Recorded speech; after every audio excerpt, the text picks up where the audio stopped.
तर मुख्यमंत्री देवेंद्र फडणवीस यांच्याकडून सावंतांच्या काळातील 3200 कोटींच्या कामांना स्थगिती देण्यात आलेली आहे।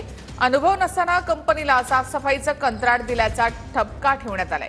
तर एखाद्या गोष्टीत अनियमितता असेल तर तपासणी करणं क्रमप्राप्त आहे, असं आरोग्य मंत्री आबिटकर यांनी म्हटलं आहे। सावंतांच्या निर्णयाला फडणवीसांकडून स्थगिती देण्यात आली आहे। फडणवीसांकडून तत्कालीन आरोग्य मंत्री तानाजी सावंत यांच्या एका निर्णयाला ब्रेक देण्यात आलाय। आरोग्य विभागाच्या 3200 कोटींच्या कामांना फडणवीसांकडून स्थगिती देण्यात आली आहे।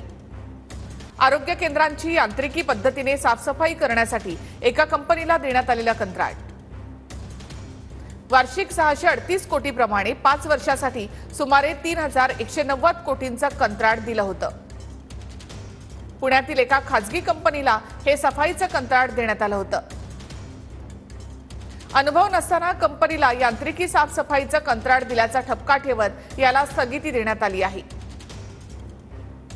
माझं आपल्याला विनंती अशी आहे की सार्वजनिक आरोग्यच नव्हे तर राज्यातल्या कुठल्याही विभागानं योग्य पद्धतीने काम केलं पाहिजे। एखाद्या गोष्टीमध्ये अनियमितता असेल त्याची तपासणी करणे हे क्रमप्राप्त आहे। त्यामध्ये काही कोणावरती आक्षेप आणि कुठला पक्ष असा बेबनाव असायचा विषयच नाही। एखादी गोष्ट चुकीची असेल तर ती थांबली पाहिजे आणि त्याच्यामध्ये योग्य शहानिशा करून आपण पुढे गेलो पाहिजे। शेवटी आम्ही राज्यातल्या सर्व नागरिकांना जबाबदार आहोत। मी ते तुमच्या मीडियामध्ये वाचलेलं आहे।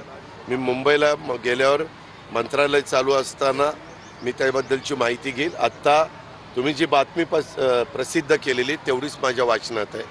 त्याच्यामुळं मी आज राज्याचा अर्थमंत्री उपमुख्यमंत्री शहानिशा करून मी त्याच्याबद्दलचं दादा या कार्यक्रमात आरोग्यमंत्री शिंदेच्या काळात जी कामं झाली ती कामं झाली नसून फक्त भ्रष्टाचार झालेला आहे।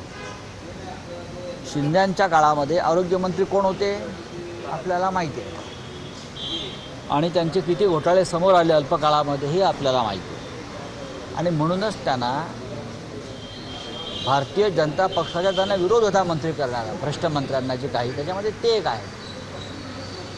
आरोग्य खात्यासारख्या खात्यात जो थेट सार्वजनिक आरोग्य थेट जनतेशी संबंध येतो, गोरगरीब आदिवासी बिलो पॉवर्टी लाईन त्यांच्या खात्यामध्ये त्यांच्या पैशामध्ये जर अशा प्रकारे भ्रष्टाचार होणार असेल औषधामध्ये खरेदीमध्ये तर हे कसलं राज्य? आम्ही स्वागत करतो। चुकीच्या कामाचं कोणीही समर्थन करणार नाही, आम्ही करत नाहीत। म्हणून त्यांनी स्वागत केलं आम्ही काय त्याचा विरोध केला आहे का? आम्ही स्वागत करतो। अधिकाऱ्याने जर चुकीचे कामं करत असेल किंवा चुकीच्या पद्धतीचे टेंडर काढत असेल त्याला जो कोणी जबाबदार असेल मग कोणीही असो त्याच्यावर कारवाई होणं गरजेचं आहे। ही सरकारची भूमिका आहे आणि त्या भूमिका अनुसरून आम्ही त्यांचं स्वागतच करतो।